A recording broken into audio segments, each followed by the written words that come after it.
Welcome everyone and welcome to today's Lunch and Learn. Today's Lunch and Learn is with James McMahon. James is tax director at Grant Thornton and he's going to talk us about tax incentives and how can you avail of R&D tax credit for your business. And James has extensive experience that ranges from startup businesses or publicly traded entities. And I'm just going to hand it over to James now. Thank you, James, for joining. Super. Thanks a million, Gennaro. So as Gennaro mentioned, my name is James McMahon and I'm a tax director here in Grant Thornton.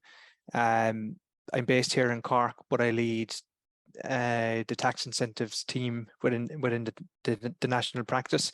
So when we look at tax incentives, you know, there's various things that can mean, but three of the topics I'm going to cover today are research and development tax credits, the knowledge development box, and then finally the KEEP scheme. And I guess what I'd love for you to get out of today's session is just kind of to be aware of the reliefs. I'm not going to get into a huge amount of technical detail as to how they operate, but just at a very high level that you're aware of what's available to you. And then if you've technical questions, then after we can take it offline and get into the details of it. But it's just kind of very high level today around the three incentives that I mentioned. We will hold off the Q&A until the end. I think, you know, by the time I've covered the R&D credits, the KDB and the KEEP scheme, it should take about 40 minutes, I'd imagine. So look, there'll be plenty of time for Q&A at the end and you know, I'm in no rush off. So if you have questions, just please hold them until the end. So we'll start then by looking at the research and development tax credit. And out of the three incentives I'm covering today, this is the most used by taxpayers in Ireland. So there's about, I think the last stats published were that there were 1,600 companies availing of R&D tax credits in Ireland at the moment. And that's in comparison to the KDB scheme, which has had a slow uptake, and similarly for the KEEP scheme. Now, granted, the R&D tax credit has been in Irish law for much longer than either of those schemes, but it definitely is the one that more companies avail of. So, you know, before we get into the detail, what is really an R&D tax credit, right? So you can claim a tax credit on qualifying expenditure. So if we look at an example, right, if you are running a business or involved in a business and you might incur, say, 400,000 euros of qualifying expenditure, or it could be 100,000 euros, or it could be 40,000, whatever the number is, but we'll use 400,000 as a kind of a benchmark. On that qualifying expenditure, which I'll get into what is qualifying expenditure and so on, but just say if you have 400,000 euros of qualifying expenditure, you're entitled to a 25% tax credit on that. So 25% of the 400,000 would give you a tax credit of 100,000 euros for the business in that example. Again, if we scale it down, 100,000 euros of qualifying expenditure, 25% tax credit would be 25% of it, 25,000 euros of a tax credit for the business. So that's it in a nutshell in terms of like high level, what is the R&D tax credit? How can it be of benefit to my business? Now, there's a couple of more things that we'll touch on and we'll get into in detail here. One of which would be, if you're reading after today's session, or you might have read beforehand, there's certain government agencies and the IDA in particular would say that you know, the R&D tax credit gives a 37.5% tax benefit for expenditure incurred in Ireland. And the reason for that is, you know, for the accountants on the call, you get the 12.5% deduction through your profit and loss as per normal, and then you get your 25% tax credit on top of that. That is different to other European jurisdictions, whereby you may get a super deduction, and a super deduction would mean that you get your P&L deduction as per normal, and you might get an additional top up of, say, 5-10%, whatever, depending on the jurisdiction that you're in, as a benefit towards your R&D. So when the IDA go abroad and they're looking for FDI, they often they look at the 12.5% corporation tax rate, they look at the R&D credits, they look at IP allowances, and they look at the knowledge development box. But when you get into the details of the R&D regime, they say it's a 37.5% deduction on your qualifying R&D. So you get 12.5% deduction and then your 25% tax credit on top of that. Then how can the credit be used? Normally tax credits, and if you think about your own income tax credits, you can only use them to reduce a liability. Okay, so generally a rule of thumb would be that if you're entitled to a tax credit, no matter what tax head you're looking at, that tax credit is a non-refundable tax credit used to reduce a tax liability. However, one of the big benefits of Ireland's R&D tax credit is that you can actually get the credit back from revenue by way of a cash refund. Okay, so that is incredibly important to businesses that are scaling up, particularly in the technology space, whereby they're incurring losses. That's the nature of their business model until they, at some point in the future, create profits and a return for investors and shareholders. So if you are involved in a loss-making company, this can be a really useful cash injection to the business. So in my example that I used, of 400,000 euros of expenditure and 100,000 euros of a credit, that 100,000 euros actually can be a cash injection to the business if you're a loss-making company. Now, one caveat on that is that 100,000 euros in that example would be split over 3 years. So it's not that you're entitled to the full refund in year one. It is actually split over 3 years, and there's certain changes that are currently being enacted in the Finance Bill of 2023, which are changing those rules, but not drastically. So you could still use that as a rule of thumb that 100K won't all be paid in year one. It is actually split over 3 years. So it's just a timing issue more so than anything. You're still entitled to the credit. And then finally, there's a separate R&D tax credit available for expenditure on buildings and structures.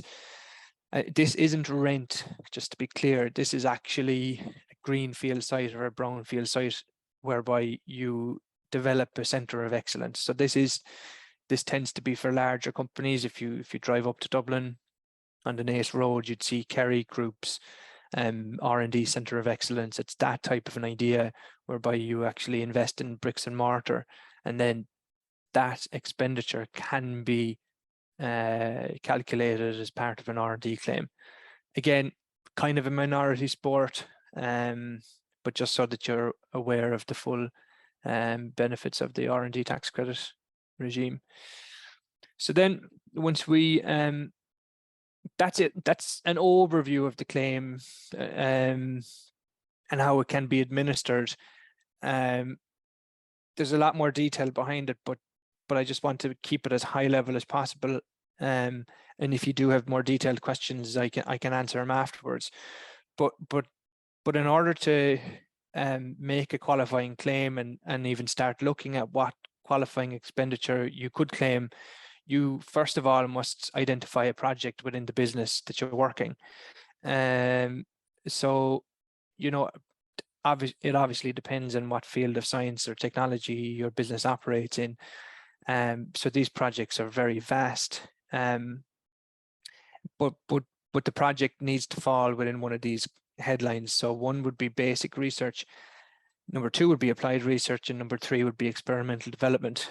And when I speak to engineers, it's generally engineers I'd be speaking to, whether you're in manufacturing or technology. You're kind of really talking to the developers and the team who are developing new products or services. When I speak to them, sometimes they think, James, we're not doing anything groundbreaking, as in, if you're looking at technology, we're not creating a new language of code or something like that. And I appreciate that, but that doesn't exclude you from making an R&D tax credit claim. If you were developing a new language of code or doing something incredibly theoretical or kind of blue sky, that would be basic research. So that would be number one here. But basic research, I'd say less than 5% of all R&D tax credit claims are made in this space. basic research tends to happen in the universities, and it only makes up a very small portion of the total 1,600 claims that are made in Ireland each year. The majority of claims are made by way of applied research, and in particular experimental development. So if we look at experimental development, it takes practical experience and then develops a new advancement by way of a product, device, process, service. So what you're looking for here is, and this is where 90+% of claims are made, is whereby you have experienced staff within your business. They identify an area that hasn't been developed, or a new product offering that you can do better than a competitor or something like that. It may be a new software platform or package whereby you're developing out the architecture and kind of starting from scratch. That's taking the practical experience of the staff members and then building on that, and then you have a project. So the key takeaway from this slide is that it doesn't need to be basic research. It doesn't need to be theoretical research. That qualifies absolutely if you're in that space, brilliant. But the majority of claims are made by way of experimental development, and that is qualified staff overcoming uncertainties to create an advancement. Okay, so that's very important. And when I talk about uncertainties and advancements, this brings me nicely on to my next slide. The root of all R&D tax credit projects it begins with this uncertainty. When I'm meeting CTOs or developers and kind of teasing out what a project would look like, the most important question I'd ask, and the reason why it's the most important question, it's because the one that revenue will mostly ask, is where was the uncertainty at the beginning of the project? And you need to be able to confidently document that uncertainty and possibly defend that uncertainty in a, if there was a revenue audit in the future. But it's that uncertainty is the most important question, because if you have the uncertainty, you have a project. And if you have a project, then we can start looking at the expenditure you can claim. But that question, if anybody's on the call or on this Zoom, and they're taking back any key information to your staff or to your business, it's trying to identify what that uncertainty is at the beginning of a project. And if you can document that, you're in a really good space to make an R&D claim. So these are known as TUs and TAs, technological uncertainties and technological advancements. The uncertainty is, again, most important. The advancement tends to be a spin-off of the uncertainty. So like here we are, this is the problem statement that we have, and then this is where we want to get to, and this is what we want to achieve. So they are somewhat linked. And then in between that, if you're looking at the TU being, your starting point, and your technological advancement being where you want to get to, you need to have a plan in place to get from A to B then as well. Revenue would like to see that plan. So it's important to document the actual development that takes place each week, each month, each year, and be able to present that to revenue to say, this is where we were, this is where we want to get to, and this is how we're doing it. So it's all linking it up, it's all documenting it, and the documentation is very important, and I'll touch on that in a minute. But that's a very important slide. And just I took technology as an example here in terms of qualifying projects. I have this slide covered for manufacturing, food and beverages, construction, the whole lot. But just technology is a real growth area, and where I'm seeing a huge amount of claims in the past 24 months. And this gives you a flavor for what type of projects would qualify. It is not an exhaustive list. It's simply just to kind of illustrate that a lot can fall into this. And I guess, it's important that you have a conversation and engage a professional who is used to doing these claims, because sometimes, and there's a huge fallout in the UK at the moment with the HMRC, whereby claims were just made without any proper understanding of the legislation, the guidance notes, and it not only has landed taxpayers in the UK in a lot of trouble, it's actually landed boutique advisors in an awful lot of trouble who are really peddling this type of stuff and not fully understanding the legislation and so on, to an extent that some claims in the UK have been made fraudulently, and that's kind of the approach that HMRC are taking to clamping down on these claims.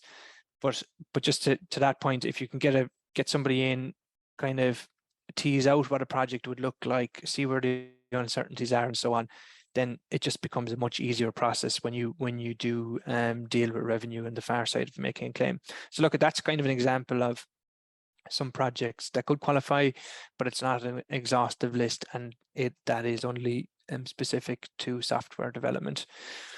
So if we extend it out, we've looked at the technological uncertainties, we've looked at the advancements we want to achieve, we feel like we're in experimental development, applied research, basic research, whichever one you fall into, and you say, yeah, look, we have a project, then we can start looking at the qualifying expenditure. And it's very important to note that when the R&D tax credit claim is split in two, one is the science test, which I've covered off there at very high level, but I've covered off the foundations of it. And then the second part of it is the accounting test, and that is the numbers that you can allocate towards that project. So the majority of costs tend to fall into employment costs, particularly in software, but not necessarily only software. But your staff costs and the people working on the development tends to make up the biggest portion of any claim. And these employee costs are fully loaded costs. And what I mean by that is you can include employers, PRSI, you can include bonus payments, you can include holiday entitlements, pension contributions, you name it. Whatever the gross emoluments of that employee is, you can claim it. Now, you do need to apportion the person's time spent on qualifying research and development. So just say, again, looking at software in particular, you could have a developer who works 50% of their time on a qualifying project and 50% of their time on routine maintenance or bug fixing of a platform. Well, then in that instance, you'd tot up the total cost of the employee to you in terms of their emoluments, and then you'd claim 50% of that expense as part of an R&D claim. And you go down through all your employees that you're looking to make a claim on. So they're fully loaded costs, but you do need to apportion the cost. Now, you could say they work 100% of their time in developing out the platform, and that's fine too. Now, just a caveat on that, when I say that's fine, revenue always do challenge 100% allocations because they feel nobody can do 100% of any job, 100% of their time. So just a slight word of warning in case anybody's going away making claims. So that's the biggest bucket of expenditure. The next one that you can claim is plant and machinery. So plant and machinery, again, to use a software company as an example, if you hire a new engineer and you give that engineer a laptop to work on, and just say the laptop costs €1,000, and in my example that I use, that just say that developer is working 50% of their time in development, well, then you could claim €500 of that laptop cost by way of an R&D credit. So that's a very basic example. If you're in manufacturing, you could incur a lot of money on manufacturing machinery. If you're in pharma, again, same principle, you could incur a huge amount of expenditure on plant and machinery. So you can really scale that up depending on what industry you're in. Buildings, again, a little bit of minority sport, going back to the Kerry Group example that I used, that's kind of the buildings that we're talking about. So I'll quickly skip over that. Direct costs. The direct costs tends to be for pharma companies, food and beverage companies, whereby you actually use a consumable product within the development stage of production. It doesn't tend to be an area that you'd look at in much detail if you're in technology, because you don't actually have a physical input that you're capturing. But if you're in pharma, food and beverage, anything that you actually use a consumable material, you can claim those costs too. And then moving on to overheads, the main costs that you can claim is by way of light and heat, hosting costs and software subscriptions.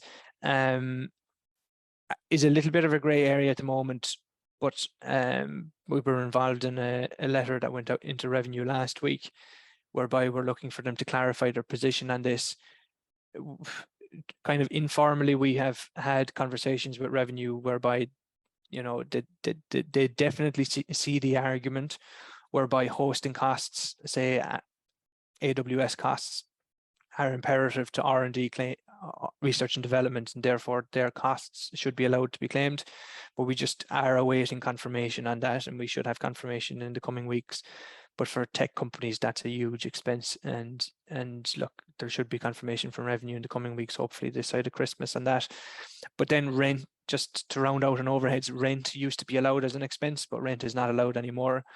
And the ability to claim overheads is shrinking year on year. They narrow the scope almost every year. So you can't claim travel costs, for instance, insurance, anything like that.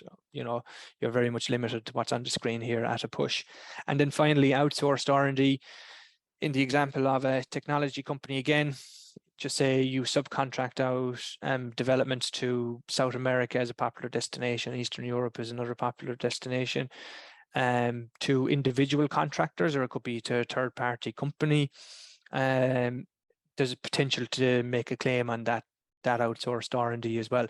So you accumulate all these expenditures, you tot it up, and again, just say for my example, it comes to €400,000. You multiply by 25%, and then there's your credit. And that credit then is claimed on the corporation tax return for the company. You have a 12-month window in which you make the claim.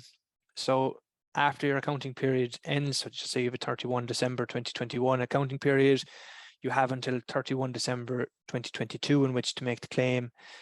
Once we go 1 Jan 2023, any expenditure in 2021 is gone. So you have a very strict 12-month window to make the claim. Moving on, look, I think I listed a lot of the benefits already. Some of the drawbacks, there is a huge amount of administration that needs to take place. You need to document the projects. You need to make sure that your accounting test is in line with what revenue guidance and legislation says, and so on.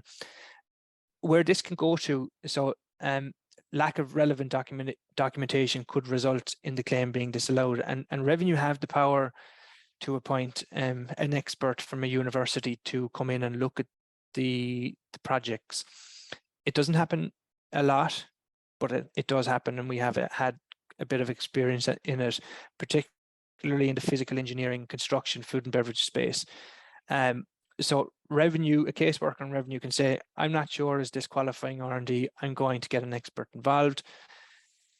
You know, you have to be comfortable that whatever projects you're claiming, you or the CTO or a member of the staff can stand in front of that expert and defend the claim. So that's where it can go to. There's a couple of drawbacks, but again, provided you have your documentation in place, you've all the red flags removed, and play by the rules of revenue in terms of the accounting test, it does tend to move quite easily, and it's a great benefit to a company. So look, I could spend a much longer session just focusing on the R&D credit, but I'll move on to the knowledge development box. So the KDB, which I'll refer to it as, it was introduced going back about 2018, 2019 timeframe. You know, other jurisdictions, say the UK, have a patent box and so on. So this isn't just unique to Ireland, but it was brought in to kind of enhance Ireland's IP regime from a tax perspective. Just to kind of start off by saying it hasn't been the success that the government would have hoped it to be. There's plenty of reasons for that. But number one that I've experienced with clients is that just the administration burden and the unknown around how revenue police this is just so cumbersome and too much risk, whereby taxpayers just kind of say, look, we're happy with the R&D credit, leave the KDB to one side. I think in time, and we are awaiting updated guidance from revenue, I think once revenue is settled on certain positions and tax advisors and taxpayers become more comfortable with how it's being policed and are interpreted, then there will be more claims. But just at the moment, there haven't been a huge amount of claims. I think there's about 50 or 60 claims each year. And it's kind of a similar theme with a lot of these incentives. On paper, they're fantastic, but they're just quite difficult to administer at times, and uncertainty around some of the drafting of the legislation. So just to kind of give you the high level again, what is the KDB? So if you look at the development journey, or say product life cycle journey, the R&D tax credit is there to support taxpayers up until the point of commercialization, whereby you've overcome the uncertainty. Now you have a product, and then that's the end of your R&D claim, right? And that asset life, we'll call it. And that's fantastic. But then there was nothing there to support actually commercializing the IP that you've created. So this is where the KDB comes in. And simply put, it has the potential to reduce the tax rate on the income being generated from a qualifying asset to 6.25%. So it effectively halves the corporation tax rate on qualifying income from IP. So it's a valuable relief.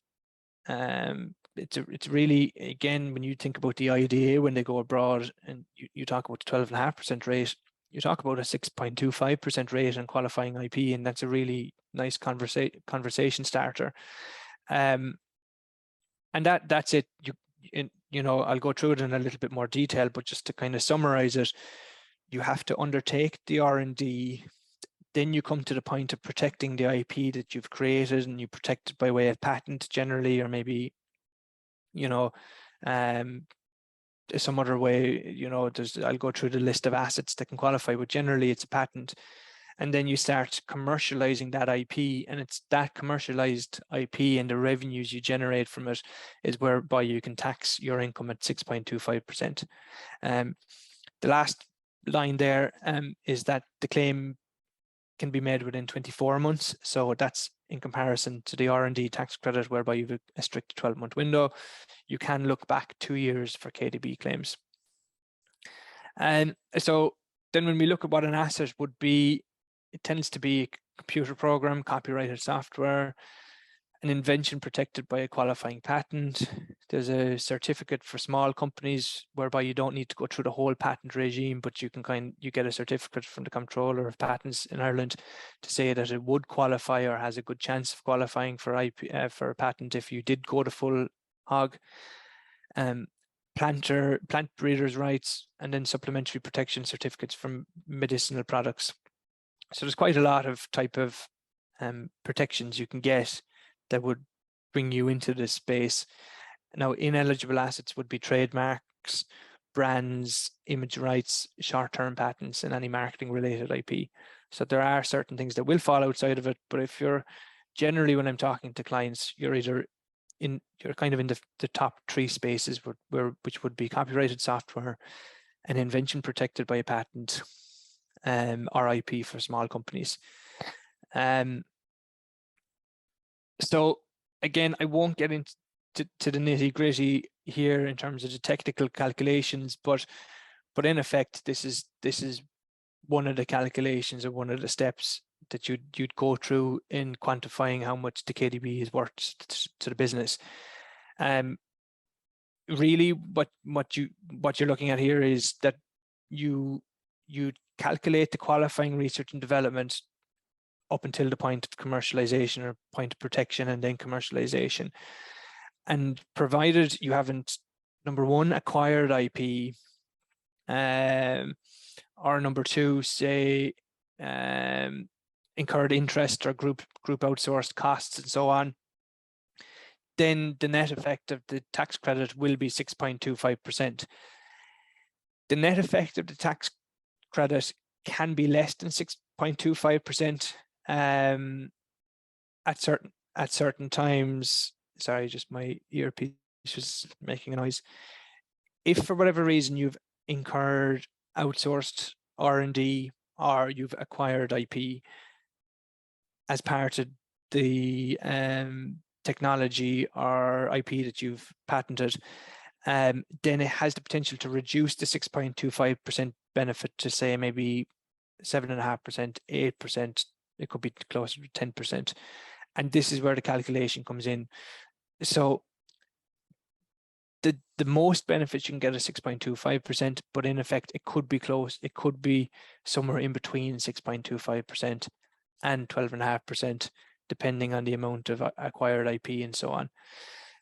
When we look at qualifying income from the piece of patented, IP or copyrighted software, generally you'd look to see royalty income from that piece of IP, a license fee, or where a sales price includes an amount which is attributable to a qualifying asset, a portion of the income from the sales calculated on a just and reasonable basis. Now, if you look at this as an example, so like I have a phone here, right?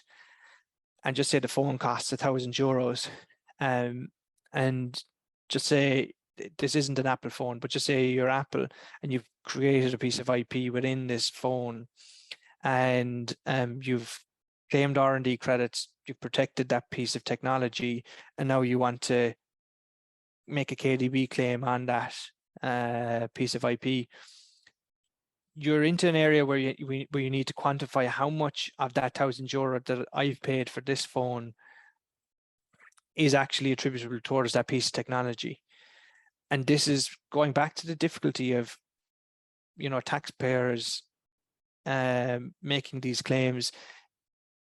The example I've used there tends to be where most SMEs fall into, in terms of your piece of IP is part of a larger device or, piece of software or something like that.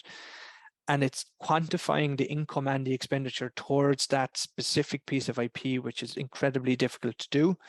And it tends to be quite costly. You might need to get, involved in transfer pricing. You might need a specialist IP valuation and so on. And it kind of tends to negate the benefit for taxpayers, particularly at the kind of SME level. So that's just kind of a little pinch point, just so that you're aware of. It can get a little bit granular and a little bit difficult. Now, you could be a technology company and say, we've developed this one piece of technology. All our income is going to be either a license fee or royalty income. And then you're well set then to be just simply almost an IP company licensing your IP, and you get a 6.25% tax rate on that. But if you're talking manufacturing, then you're into the whole attribution of profits and loss and so on, and it gets quite complicated.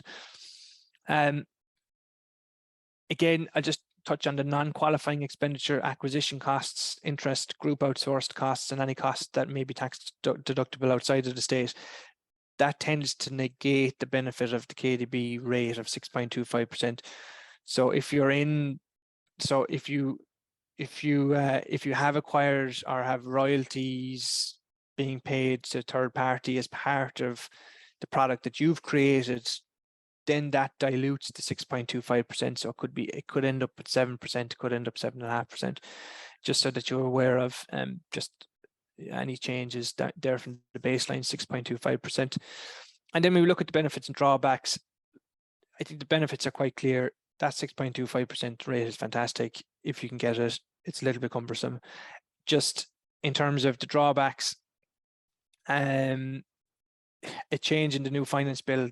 So when the budget came through, there was commentary around a change to the KDB regime, and it looks like that to align ourselves with the new OECD international tax regime, Ireland will be increasing the effective tax rate of the KDB to 10% versus the 6.25% that I've alluded to. Now, potentially for a multinational whose taxable income will be taxed at 15% going forward, the difference between 15% and the 10% rate here of the KDB will be a benefit. But I do think that this rate change will really make it difficult for SMEs to go ahead with making KDB claims, because if you're being taxed at 12.5% with certainty, you may just take the hit in that as opposed to going to the 10% rate, which it looks like it's going to be increased to, which is unfortunate. But we'll see what way a revenue update their guidelines and so on in the coming weeks to see how that plays out. There might be something in it for small companies. But just in case you're doing any reading after the call or after the Zoom, that looks like, you know, that's coming through from budget 2023. And then finally, in terms of employee engagement, I'll just look at the KEEP scheme. So the KEEP scheme is the Key Employment Engagement Program.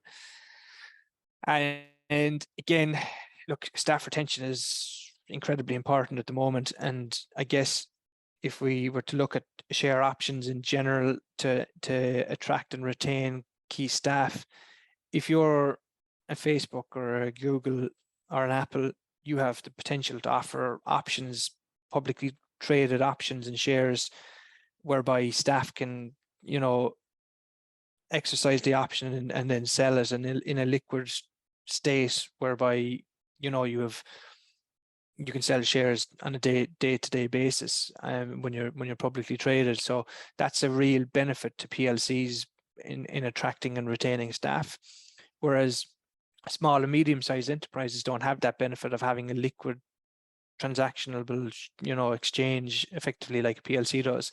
You know, that liquidity event only happens, you know, once a company is sold mainly, or if there's new investment being pumped in, whereby you could, you know, sell your shares. So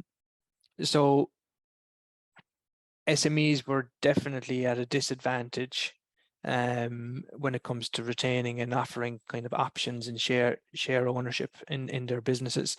So the KEEP scheme was introduced around the same time as the knowledge development box, but again, similarly enough, quite a slow uptake on it. A couple of issues around valuations and what companies can and cannot claim avail of the KEEP scheme and so on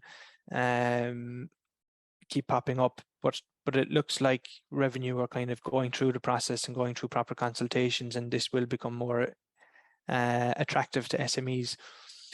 So effectively, it's a tax efficient share option remuneration scheme available to SMEs, as I kind of outlined, and I'll get into why it is attractive to SMEs in a minute. So gains realized by employees and the exercise of a KEEP option can be exempt from income tax, PRSI and USC. So when you're given an option in a company, and you know, you're given an option today and you might exercise the option in 2 years' time, when you exercise the option, you're instantaneously hit with an income tax event. You trigger an income tax event whereby you need to submit information to revenue within 30 days. And that's fine if you're, as I said, if you're working for Apple and you can simply sell your shares, come into funds to fund the tax liability and have any gains left over, which is your own, you know, into your own bank account. But the problem is, if you exercise an option in a small company or a medium-sized enterprise, and you don't have that liquid environment to actually sell your shares, you're hit with a paper gain whereby you have a tax liability, but you actually haven't come into funds yet. So you could be hit with a €10,000 tax liability, but all you have is the ownership of a company. You only have paper. You don't actually have money in the bank to fund it. So look, you might go to the bank and say, look, it's great news. I'm a 5% shareholder of a business, but I actually don't have the money to pay this tax liability, and the bank might fund you. But it just was a very cumbersome way of doing it. So now the KEEP scheme, the beauty of the KEEP scheme in summary is that it avoids that income tax event, and you pay capital gains tax at a future point in time when you have the liquidity event. So you could exercise your shares, and then you could wait a period of time, company is sold, you come into funds as part of the transaction, and then you can pay your tax liability or capital gains tax at that point in time. So it's a really, you know, good relief for companies, and it helps staff retention. It helps people buy into the business, you know, keep growing the business for you. So what types of companies can qualify? Micro, small or medium-sized companies can qualify. You need to be carrying on qualifying activities other than excluded activities such as financial activities, professional services, and building and construction. Now, interestingly enough, again, when you get into the detail of the legislation, financial activities, that proved to be quite a gray area for fintech companies. So technically you're developing technology, but because you're doing financial activities as part of that technology, they were excluded. Now, as of budget 23, that looks like it's going to be changed to include fintech companies. But this was, and quite similar to the KDB, these are some of the issues that arise when you start looking at the legislation in real time with taxpayers. And these are some of the issues that popped up. The KEEP scheme, the changes that are being made now seem to be much quicker than for the KDB. So I think this KEEP scheme will become much more attractive and much more usable for taxpayers very shortly. So another change there was that the total market value of the issued but unexercised qualifying share options cannot exceed 6 million now, whereas the limit previously was set at 3 million. And then again, holding companies can qualify. When we look at qualifying employees, you must be a full-time employee or a director, hold less than 15% of the company shares. You must be in employment with the company for at least 12 months before date of grant, and then you must hold the shares for 12 months prior to exercising. Again, some of the benefits: you don't need revenue approval to offer KEEP options to your employees, aimed at assisting SMEs attract and retain key employees or directors. The key thing here, biggest takeaway from the KEEP, is that tax only arises when the shares are sold, and it's a capital gains tax event. Some of the drawbacks: you have a bit of paperwork to do for the company, but that's like most share options. And another big drawback, and it's different to the UK scheme. So the UK have a similar scheme whereby they've had way more uptake on it. And one of the key reasons is that when you set up one of these schemes, you must put a valuation on the company. It needs to be a fairly accurate valuation. And that can be costly for a business to appoint the likes of Grant Thornton or somebody else and say, what valuation are we going to put on the business? Whereas with the HMRC, they have a dedicated line for companies availing of the KEEP scheme or their counterparts, whereby they agree with revenue upfront what the valuation is going to be. And that gives certainty over the valuation, and there's no issues then going forward. Again, that was proposed in the consultation to the Department of Finance prior to the budget 2023, but that hasn't been brought in. I think they said that, did find it difficult to resource it and so on within revenue, which is fair enough. But that valuation tends to be a costly exercise, but it's an important step to actually implementing a share scheme. So that's one of the drawbacks. You would have to get a valuation for your business drawn up.